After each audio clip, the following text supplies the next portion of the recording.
people who have been affected by this crisis. And the fourth, we need to, and we will, rebuild the Key Bridge. And we will make sure that the new bridge honors the spirit of the city of Baltimore. This morning, I received a briefing from Unified Command.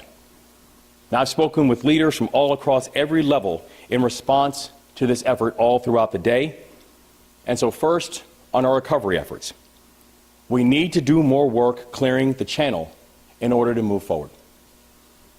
Now, I know there's an urgency to move fast, and nobody feels that urgency more than the people standing up here today. But we have to be clear on the risks. This is a steel bridge that is sitting on top of a container ship in the middle of the Patapsco River. We are talking about tons of steel that is mangled and cantilevered.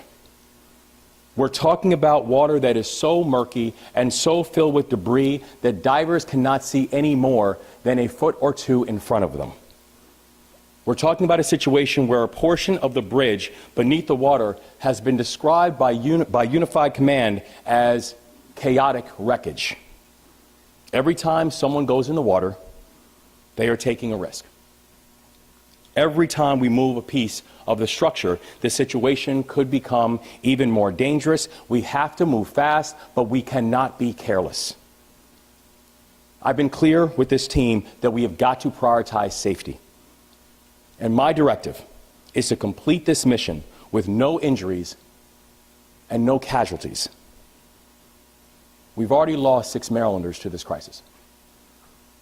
I refuse to lose any more. One of the mantras in the military is mission first, people always.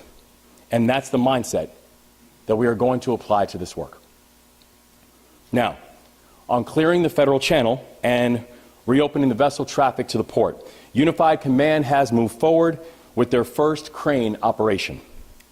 They cut up and lifted a piece of the north section of the Key Bridge. The entire operation took 10 hours. And in that time, they were able to cut and lift a 200-ton span of the bridge. Now, when we were getting that briefing, Unified Command said something that really struck me, where the Admiral says this was a relatively small lift. We're talking about 200 tons. We're talking about something that is almost the size of the Statue of Liberty. And what the Admiral said is right. It's a small piece of what we're talking about. The scale of this project, to be clear, it is enormous. And even the small lifts are huge. That's how we have to move forward. A temporary channel on the northeast side of the collapse opened earlier today. It will help us to get more vessels in the water around the site of the collapse. The temporary channel will be marked with government lights to aid navigation and will have a controlling depth of 11 feet. Now, we're also moving forward on creating a southwest channel for deeper draft vessels that will allow a deeper draw. That channel will measure about 15 feet deep, and it will be open in the coming days. Unified Command has scheduled another lift for later today, pending conditions, specifically pending lightning. And they will be lifting an estimated 350-ton piece from the bridge. The work is moving. The mission continues. We are never going to lose sight of the workers who also have been impacted by this collapse, because at least 8,000 workers on the docks have jobs that have been directly affected by this collapse. And earlier today, myself, the Lieutenant Governor, County Executive, the Mayor, and others met with the International Longshoremen Association, Local 333. These are individuals who work hard, never complain. Done, and many have continued to work on the docks. Many haven't been able to get back to work at all. And even the ones who have gone back to work on the docks, they know that the situation still feels very uncertain. And to all of those individuals, we want to let them know this. We've got their backs because they've always had ours. Now, third, on taking care of our people. Last week, the Biden-Harris administration accepted our request to approve a Small Business Administration disaster declaration within hours. And that declaration is now in effect. And once again, I want to thank the Biden-Harris administration for their consistent support and partnership. Because of this declaration, small businesses affected by the disaster can now apply for disaster loan assistance from the federal government. As we mentioned before, these are low-interest loans of up to $2 million. These loans will help small businesses get the cash they need to pay their bills and to keep their people employed. Since Saturday morning, the Small Business Administration has received 57 applications for the economic injury disaster loans from Maryland. And the Small Business Administration has also worked with us over the last 48 hours to stand up the Business Resource Center. Those virtual U.S.-Israeli discussions today came after Israel's prime minister canceled what would have been in-person meetings in Puerto Rico, Long Island, and Atlanta. These individuals are doing tremendous work.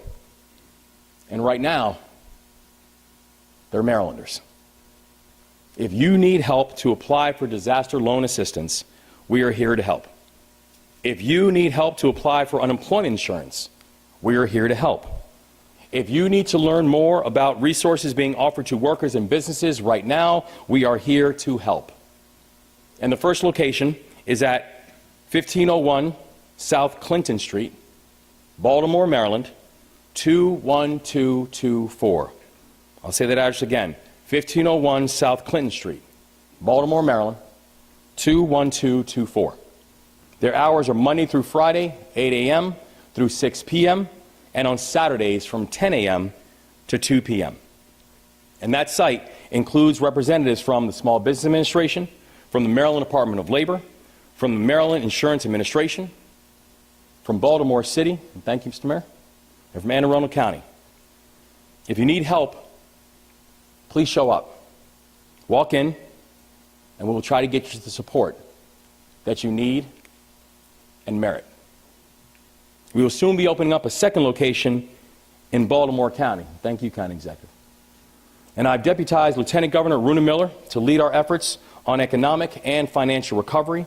She has been a full partner every step of the way, and I'm grateful for her. I've also ordered the formation of the Intergovernmental Economic Response Team. This team will bring together state and local and federal agencies to coordinate our response to the economic and financial crisis resulting from this collapse. And fourth, on rebuilding. We cannot rebuild the bridge until we clear the wreckage. But I'm telling you, we are going to get this done. We will clear the channel. We will move the dolly. We will rebuild the Francis Scott Key Bridge. What we're seeing right now is Marylanders are rallying. Marylanders are taking care of each other. Marylanders, each and every one of you, you are proving what it means to be Maryland tough and Baltimore strong. And today, we're joined by members of the Maryland Transportation Authority Police Dispatch Team, because in the middle of the chaos, they stepped up to manage the chaos. They provided a calm voice for the officers in the field who were facing an unthinkable challenge. They conducted their work with professionalism and speed and coordination. And it's not lost to me that this is what they do every single day. We are so grateful to each and every one of you and to all your colleagues. And finally, I want to encourage people to follow the work. You can now visit keybridgeresponse2024.com to receive daily updates on our progress and to keep informed. So in a moment, I'm going to hand it over to Admiral Gilreath, who's representing Unified Command, but we're also joined by the following speakers: Superintendent of the Maryland Department of State Police, Colonel Roland Butler; Secretary of the Maryland Department of Transportation, Paul Wiedefeld; Lieutenant Colonel Corey McKenzie from the Maryland Transportation Authority Police; Congressman Kwesi Mfume; Mayor Baltimore City Brandon Scott; and Baltimore County Executive Johnny Olszewski. And I want to thank all of our additional partners for being here today. And now, we'll hand it over to Admiral Gilreath, representing Unified Command. Thank you, Governor. Good afternoon. I'm Rear Admiral Shannon Gilreath. I'd like to give you some updates from the Unified Command. Our number one priority remains reopening the Deep Draft Channel into the Port of Baltimore. Number two, we're going to remove the ship. And number three, we are going to remove the debris from the rest of the waterway. So an update on the number one priority. We continue to dive on that portion of the bridge that is within the Deep Draft Channel. And what we're finding is it is more complicated than we had hoped for initially.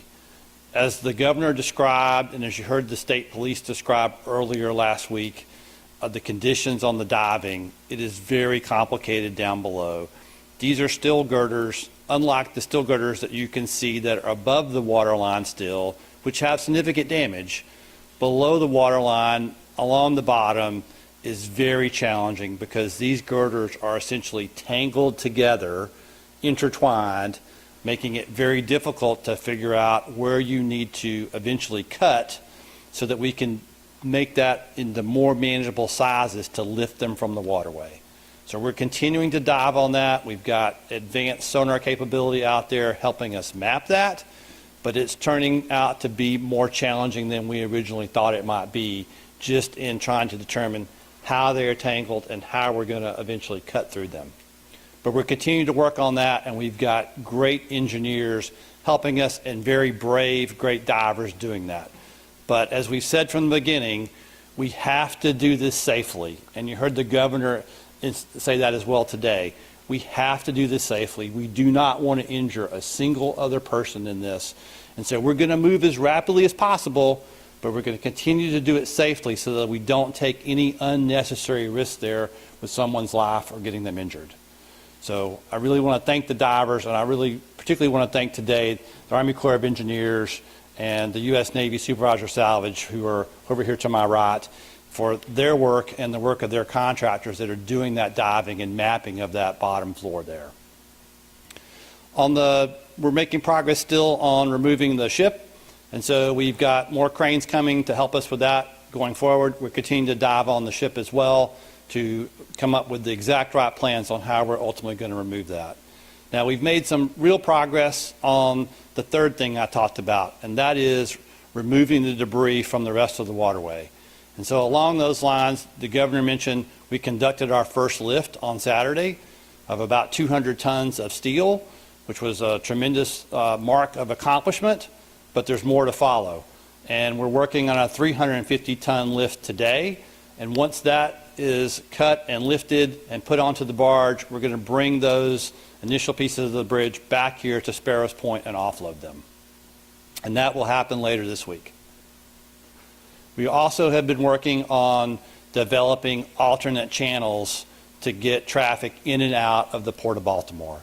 And so I'm proud to announce that we do in fact have an 11-foot channel now just to the north under the first northern part of the bridge that's still standing to be able to transit through there. And we have 2 transits scheduled this evening for some barges and tugs to come out and get out of the Port of Baltimore so they can bring stuff in the future. So that is a real progress and another stepping stone. But these are stepping stones towards finishing a marathon. We're not there yet. We are making those steps and strides, and we're going to get there. But it's going to take us some time, and we're going to do it safely, but we're going to do it as soon as possible. So finally, the governor also mentioned our website, the keybridgeresponse2024.com. That's also a place that you can go if you see marine debris that may have floated away from the ship and or the bridge. And on there is a number that you can call to report that to us so that we can take that information and come out and assist with that. So thank you for what you're doing in that regard to help us, and thank you for your continued support of the Unified Command. It means a great deal. Thank you, Governor. Thanks.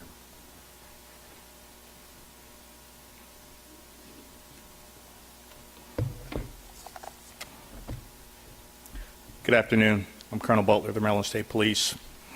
The Maryland State Police continues its efforts as a member of the Unified Command. As Governor Moore mentioned earlier, the brave members of our underwater rescue teams remain on standby. They will resume their recovery efforts once the Unified Command has been notified that it's safe for them to resume diving operations. Our ultimate goal remains to provide closure to all the families who have lost a loved one in this tragic incident. Again, we are reminding the public that the Federal Aviation Administration has implemented a temporary flight restriction following this bridge collapse. This extends for 3 nautical miles from the center of the bridge and from the surface of the water up 1,500 feet. We want to emphasize the importance of refraining from firing drones in this area. Doing so poses a significant risk to the efforts to remove debris from the water. I urge everyone to exercise responsibility and respect for the airspace restrictions around the Francis Scott Key Bridge collapse site. Please refrain from operating drones in this vicinity and allow emergency personnel to carry out their duties safely and effectively. Law enforcement in the area is actively monitoring the area for illegal drone use. Law enforcement have responded to multiple drone incursions over the past few days. There is a zero-tolerance policy regarding any drone use anywhere within the no-drone zone established by the FAA. In addition, we know this tragedy has far-reaching implications that will affect the daily lives of Marylanders for the foreseeable future. I want to ensure the public that the Maryland State Police, the Maryland Transportation Authority Police, and all of our allied law enforcement partners are working together with the Maryland Department of Transportation to mitigate the impact of this incident on traffic safety. As always, our troopers are actively monitoring road conditions, directing traffic, enforcing safety regulations to prevent crashes and minimize delays. We're asking motorists now more than ever to exercise caution and patience as we navigate through this challenging period. Please adhere to the posted speed limits, avoid distractions while driving, and never drive while impaired. Also, please, remember the move over law for first responders, tow truck operators, work crews, and vehicles that have become disabled on the side of the road. We understand this situation is going to cause inconvenience for some time, which is why it's paramount that people operate their vehicles with care and caution. Thank you.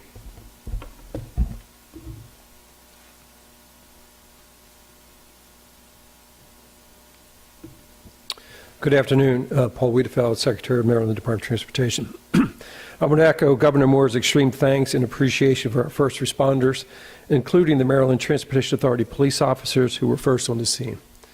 As Secretary and as Chairman of the Maryland Transportation Authority's Board, I cannot stress enough how grateful I am for the life-saving actions of our Maryland Transportation Authority police officers and our dispatchers. Under Governor Moore's leadership, the Maryland Department of Transportation continues to work with our Unified Command to advance the Governor's key directives. Obviously, one of our top priorities is to reopen the shipping channel. Tomorrow marks 1 week since the collapse, and the Unified Command has already removed several pieces of debris and is working to remove the second largest piece later today. These are significant steps forward. And just so you know, the rain does not impact the team's work. Obviously, lightning and strong winds would. I also want to stress, as has been by the Admiral, the tremendous effort it takes to do this. It's basically plan the work, engineer the work, implement the work, and then go back and do that all over again, as anything may have shifted during this very dangerous operation. Turning to the Port of Baltimore and its operations, It continues to be open and obviously in much limited fashion, but is open. We are assessing opportunities at the Port of Baltimore, the portions that we control, to improve maintenance and basically take advantage of the reduced work there to deliver maintenance projects that we had planned. Regarding returning cruises, which left Baltimore before the tragedy, yesterday was the first of 2 diverted ships that arrived in Norfolk, Virginia, and offloaded passengers. About 60 buses transported approximately 2,500 Carnival Cruise passengers back to the Maryland Cruise Terminal, where some left their vehicles. Everything ran very smoothly, thankfully. The same thing will happen with the 2,500 Royal Caribbean passengers who are scheduled to return from Norfolk Thursday. Turning to traffic coordination, another primary focus of the department. Tomorrow we expect heavy traffic in the Baltimore region during the morning and evening rush hours as students head back to class and commuters return to their routines. Wet weather is also expected through Wednesday, which will impact commuting times. I strongly recommend everyone to prepare for extra travel time. The department continues to evaluate shifting travel patterns so that we can make necessary adjustments as well. For example, the State Highway Administration has adjusted traffic signals on Maryland 2, Ritchie Highway, and Maryland 157, the Peninsula Expressway, to help alleviate traffic congestion, particularly local traffic congestion. Trucks carrying hazmat materials can no longer travel through the tunnels and must use I-695 West. So again, we're monitoring that very closely as well. And it's also important to keep in mind, we have a tremendous transit system in the Baltimore region. We have a bus system, local system, commuter bus system, light rail, metro subway, and MARC trains. So they are another option for commuters. And I would suggest that you visit our website for commuter benefits that we offer in terms of reduced fares, and also work with employers to promote commuting through transit. In terms of rebuilding the bridge, we continue to work with our federal partners in basically coming up with the innovative design that the governor mentioned, the engineering and the building methods, and we continue to work on that as well so that we can deliver this bridge as quickly and safely as possible. In closing, we work and honor the victims of this tragedy and their families. Please join us in honoring them by making safe choices on the road, as was just outlined by the superintendent. So with that, I'll turn it over to Lieutenant Colonel McKenzie from the Maryland Transportation Authority Police.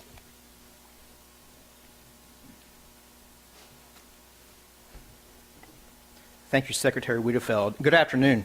I'm Lieutenant Colonel Corey McKenzie with the Maryland Transportation Authority Police, also known as the MDTA Police. I want to start by thanking Governor Moore, sir, for your support and highlighting the efforts of the MDTA Police Dispatch Team. They are our heroes behind the headset. Excellent work.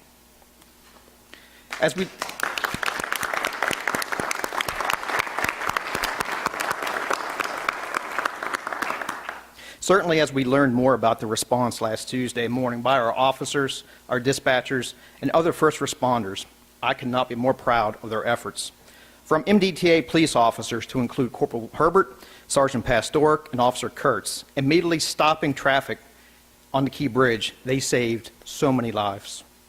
To MDTA police officers, Senior Officer Kinsey and Officer Boblitz, who had our Marine unit in the water at the Key Bridge in approximately 15 minutes, which allowed them to rescue a survivor who was clinging to debris and get him to immediate care. There are so many other MDTA police employees, sworn and civilian, deserving of recognition.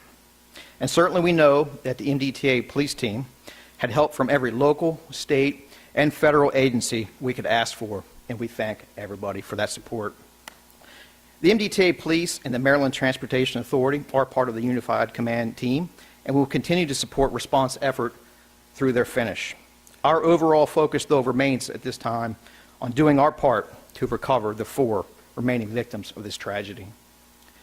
You just heard from Secretary Wiedefeld about expected traffic impacts.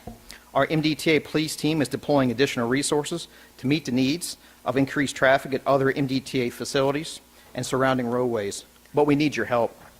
Trucks carrying hazmats and also oversized vehicles. There's various restrictions in both the Fort McHenry and Baltimore Harbor tunnels. Please be cognizant of those restrictions. Our commercial vehicle safety unit will have increased presence to enforce these restrictions. Your daily route to work or school may have changed, but traffic safety is our main priority. We thank drivers and the community for their patience and their support.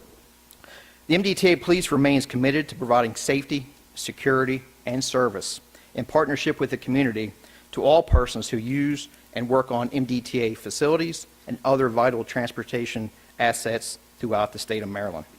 Thank you for your support, and I'll turn it over now to Congressman Mfume. Thank you. Thanks, sir. Thank you very much. Good afternoon, everyone.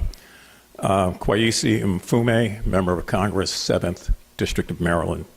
I want to just take the few moments I have to do as I've been trying to do each and every time I've addressed you, and that is to point out the Maryland example, the example of leadership in crises, the example that has come together from different aspects of our state and has all taken place under the leadership of Governor Wes Moore, whose heart has been bleeding since this has happened, as has been the case with his partners, Mayor Brandon Scott of Baltimore City, Johnny Olszewski of Baltimore County. And let me just say also on behalf of Senator Van Hollen and Senator Cardin, both of whom could not be here today because of official duties, Team Maryland will remain in place, Democrat and Republican. We are a united delegation to make sure that we're able to move forward. Just a couple of quick things. I'd be remiss if I did not reference two groups that are not here. The first group is the family of the victims that have been recovered and those who have not been recovered. Each time we talk to you, we continue to lift them in prayer because it could have been any one of us, quite frankly. And my hats are off to Gustavo Torres and the people of Casa, Maryland, who have embraced that family of men, husbands, and fathers to make sure that their families are able to find some healing in all of this. The other group is the group of the hundreds of men that many of us just left down at the docks, the longshoremen of Local 333 and 953 and the other locals under the leadership of Scott Cowan, who have gathered together, recognizing that they are going to be affected in a way that they never thought and that their jobs are at risk, but who are so committed to doing everything they can on their end to make sure that we get through this together. They, like myself, many of them remember this bridge before it became a bridge, when for 5 years, having grown up not far from here, I watched that construction and watched that opening. And so all of our hearts break at what's left out there. But the governor is right, and I hope that he will always be deliberately redundant, as he has been, about the fact that that bridge will be re-erected again and that this port will be open for business again. Now, just a couple of quick things on the federal response, and I'll move away. Most of you know that President Biden, to his credit, reached out almost immediately to virtually all of us here to have conversations hours after that about what has happened. And the commitment that he has made to the state and the governor and all the people of Maryland is phenomenal. It has reached some criticism by some, but we know that petty minds have petty thoughts. The larger base of Americans realize how valuable this port is to the national economy and to supply lines. The President will be here in a couple of days, as you all know, and will be able to speak for himself about what he sees going forward.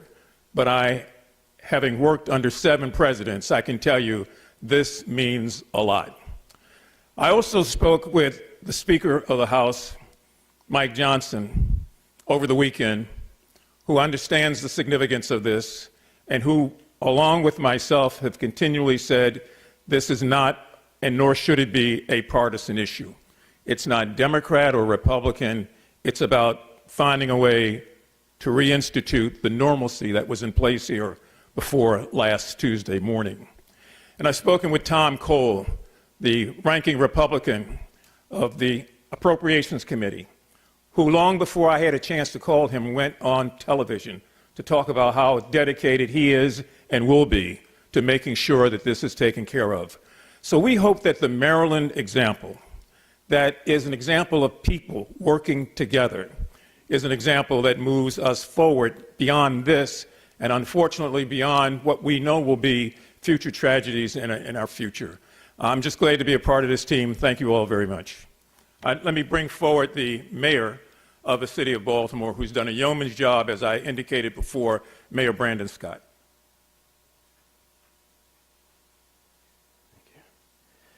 Good afternoon, everyone. Let me first start off by saying again that our hearts, thoughts, and prayers are with the families of those who we lost. And I want to drive home a point that my governor made earlier.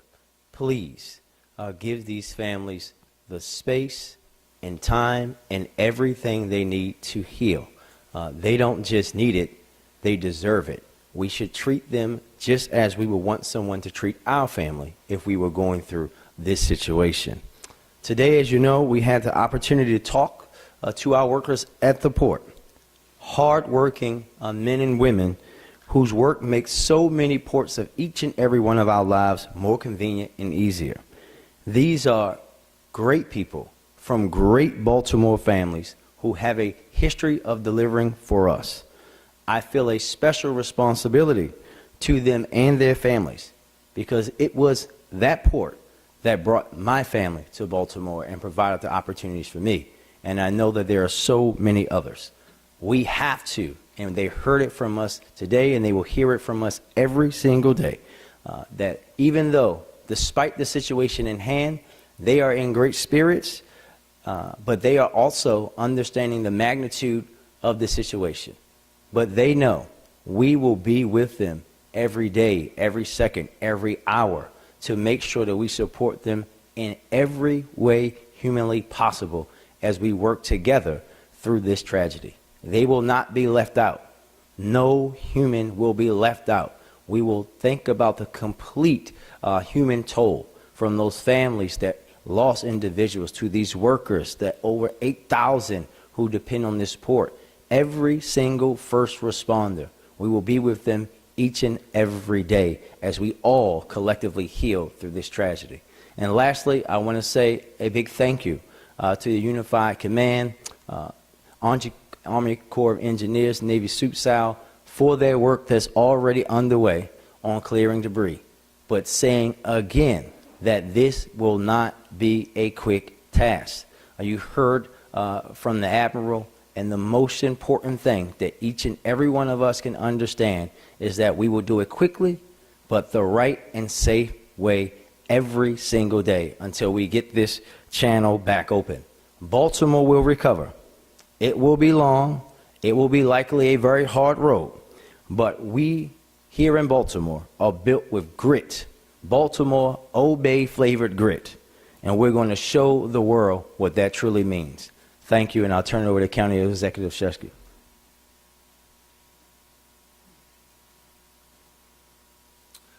Thank you, Mayor, and good afternoon all. Baltimore County Executive Johnny Olszewski.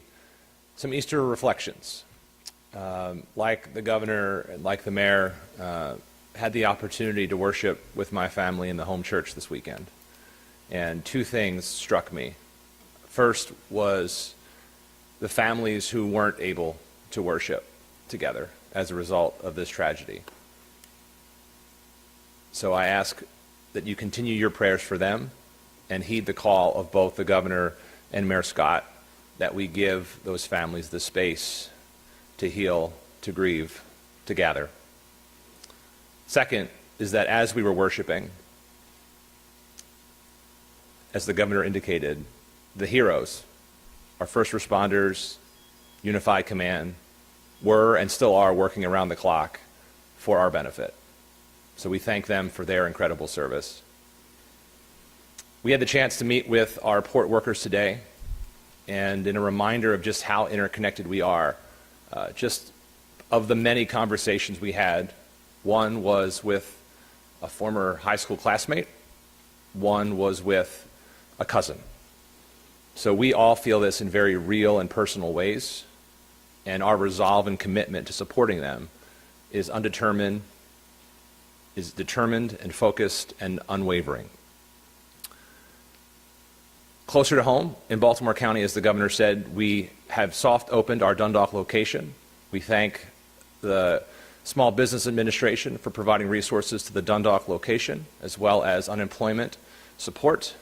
We will make sure that this facility remains open as long as is needed for our families. Lastly, we continue to work with, and we thank the governor, his legislative team, Speaker of the House, Adrian Jones, Senate President Bill Ferguson, and our respective delegations to provide the governor all the support he needs following the conclusion of session to support us. Closer to home, Mayor Scott and I continue to coordinate on what our local response should be, and we'll be working with members of my council, including Councilman Julian Jones, who is here with us today, Chair of the Council Izzy Patoka, and local Councilman Todd Crandall, to ensure that we provide whatever local resources are necessary. It's what we do in local government. City, county, it's all Baltimore. But it's what we do in local government. We fill the gaps, and we'll be here for you. Fortunately, we are a year-round legislature, so we can take whatever action is necessary in the days and weeks ahead. Again, Governor, I'm going to thank you for your leadership, everyone at Unified Command, our first responders, and my partners in government. Thank you.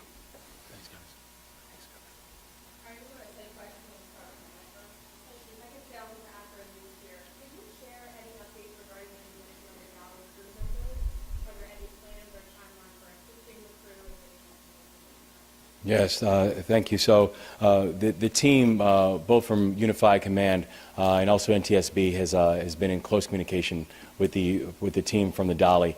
Fortunately, the part of the ship that was most deeply impacted by the wreckage is not the part of the ship where either their living quarters or the kitchen and the cooking conditions are in, nor the fuel. So they're still able to move and maneuver in that area.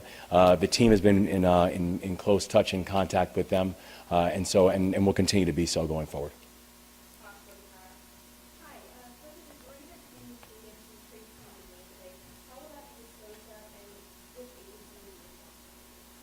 So thank you, and I can.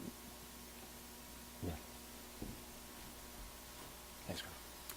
I think those plans are still under development. They're still identifying those resources, but generally, when the debris is taken to the laydown yard at Tradeport Atlantic at Sparrows Point, it'll be inspected and secured until they find a final disposition for disposal in a safe manner.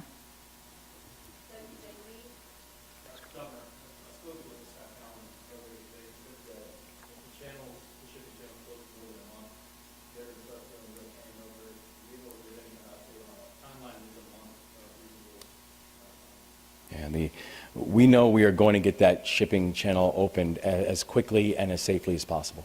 It is one of the core priorities that we have, of being able to open up the channel, get commercial commerce going, and even I think as Admiral Gilreath mentioned earlier, today was an important milestone in the process of beginning to pull the wreckage out, beginning to open up channels. We know we still have more work to do. We know we still have more work to do to get the channels open, particularly the channels that can take that will take the larger ships and require the deeper draw.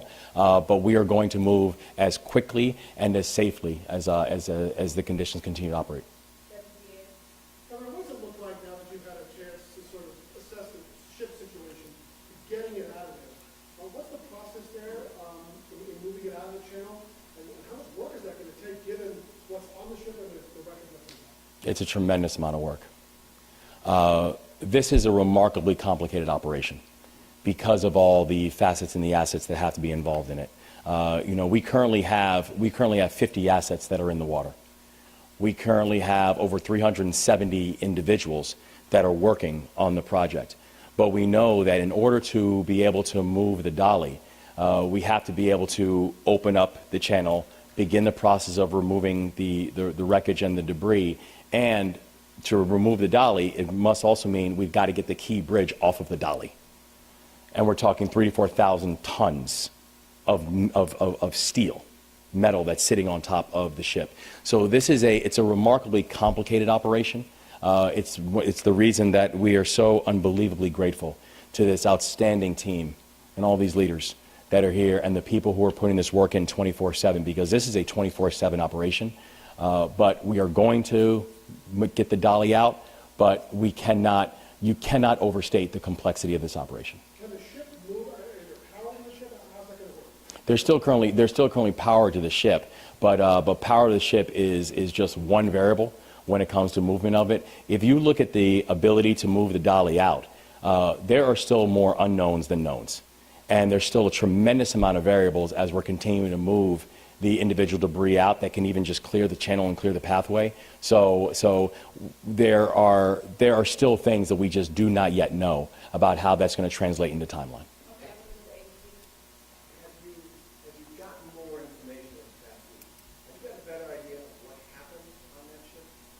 Well, there's a contained investigation going on with NTSB, and the investigation is still in the relative early phases of that investigation. So we will find out what happened. The thing that I know is that I want this process to be done quickly. We need to make sure that people who need to be held accountable are held accountable, and we can't wait for the completion of the investigation to start making the work happen. We've got to prioritize the four lanes that we laid out before, getting a sense of closure and comfort for these families, making sure that we are opening up these channels, making sure that we're taking care of our people, and beginning the process of rebuilding the Francis Scott Key Bridge. I can just follow up on the timeline. I know you don't have an exact timeline, but for individuals, businesses, for institutions that are trying to plan, what are you telling them? Months? Years? We're telling them this is going to be a long road. But the thing that we know is we're going to walk this road together. No one's going to be left behind. And we are going to walk this road together, but it will be a long road.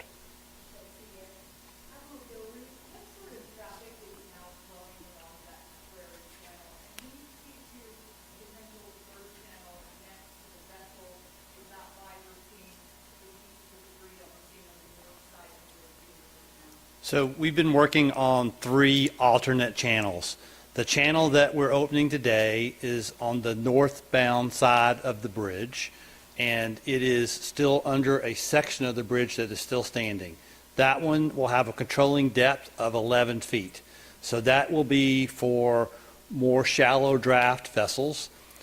The tug and barges that I mentioned today that are going to transit through there are commercial, but it can also be used by some of the boats that we need to move back and forth to get equipment positioned on both sides of the bridge to continue to do surveys and eventually do lifts. The second alternate channel we are working on is on the southbound side of the bridge under the portion that is still standing, and that particular channel we think will be around 15 to 16 feet in depth, which will allow us to move slightly larger vessels and barges through there. We are working with the State of Maryland Department of Transportation and their contractors. There's a pre-existing, not part of this accident, pilings that are in that because we didn't need that for our channel previously. They are working to pull those pilings out. We'll complete that survey and we will remark that one also with Coast Guard buoys so that mariners can safely transit through that. The third alternate channel we're working on is just north of the deep draft shipping channel. That particular channel is what we hope to open by clearing the bridge debris that we're working on right now. And so this will be another significant lift, but there's still much more of that section of the bridge that's going to have to come out before we can open it. That controlling depth, we think, will be somewhere between 20 and 25 feet. And once that's open, that should allow us to move almost all of our tug and barge traffic in and out of the Port of Baltimore once that's opened. I don't have a timeline other than we're going to do it as fast as we possibly can, and we're going to do it safely. These girders that we're cutting in that section are 3-foot girders. They are constructed of 1.5 inch steel. They are I-beams that we have to cut through and then lift. So we got to do that safely because we don't want to injure any of the people that are doing the cutting or the rigging or diving even below to do the rigging below when we get down to that section. So we're going to do it as soon as we can, but we're going to do it safely.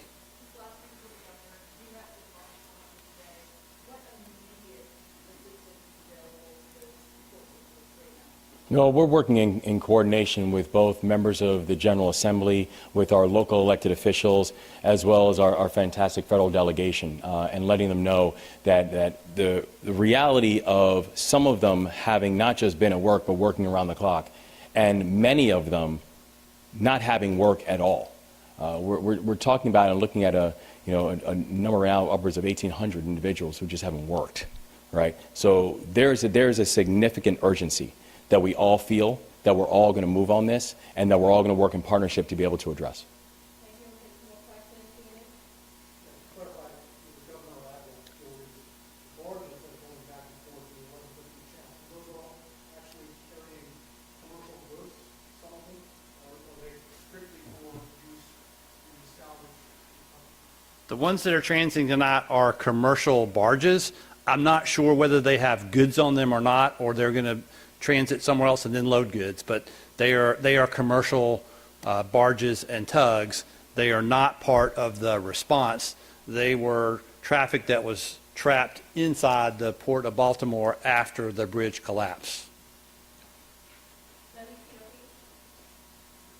Is there any update on the 56 containers containing hazmat, some which are breached? We currently have 3,000 feet of boom that still continues to surround the ships. And from the collections from the boom that we've received and the analysis that has then taken place, what we have seen of the 4,000 containers, 56 had some form of hazmat. And again, I want to remind people when we're talking about hazmat, we're talking about things like perfumes and ion batteries. And what we have is that is not posing a risk to the public. But we currently have over 3,000 feet of boom that's surrounding the ship. We'll take one last question. Yes, a two quick questions for Admiral Gilly. Can you describe how many lifts that you're able to do a day, or more detail about those operations in the future? And then second for the Governor, President Biden said to come on Friday. What are you going to show? What does he need to see in order to understand the situation? So the lifts aren't really a day by day, here's how many we can do a day scenario. It really depends on the size that you're trying to lift and the piece that you can get out. And so some lifts will take a limited amount of time, and other lifts will take a lot larger amount of time to actually set up and rig, depending upon how much we're trying to lift and where we're trying to lift from. So it's not there's this many lifts a day. It is a cut sections, lift those sections, put them on a barge, move to the next section, cut those sections, lift those. It is a continuous process, but there's not a given time for each particular lift. And I'd say the Biden administration has been in touch with us and has been walking with us every step of the way. Our phones first started ringing in the middle of the night from the members of the Biden administration. I think each and every one of us were on the phone with the president literally from the first day and throughout. So I think we're thankful that the president is coming to visit. And I think Congressman Mfume, I think he said it so well. You cannot overstate how important it is that the president of the United States is coming to visit. And the thing that I know that he's going to see is he's going to see the unprecedented level of damage that this has caused. He's going to see the fact that we have a ship that is almost the size of the Eiffel Tower, that weighs about as much as the Washington Monument, that's sitting in the middle of the Patapsco River. He's going to see a bridge that has been in existence since I was alive.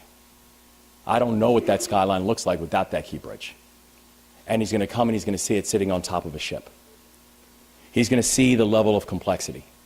And we're thankful that the president, that the Biden-Harris administration have moved so swiftly and have been such good partners inside this work. And we're grateful to have his visit this week.